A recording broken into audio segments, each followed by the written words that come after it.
YouTubes. We've got another video here, just GT stripes on a Mustang. Got Garry's Mustang here. We're putting the decals down the sides and the GT stripes across the top, just in white.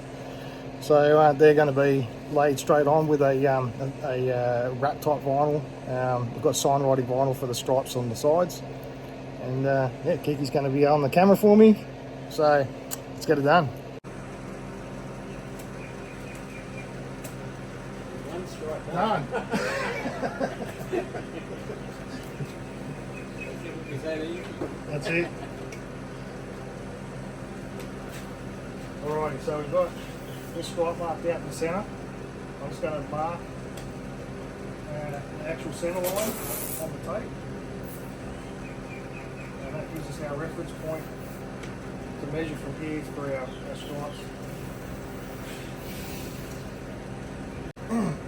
So we've got this tape. It's a wrap cut tape. And it's got a filament in it, so you can pull the filament and it will slice through the vinyl. So I'll lay that down, got a stripe by the side.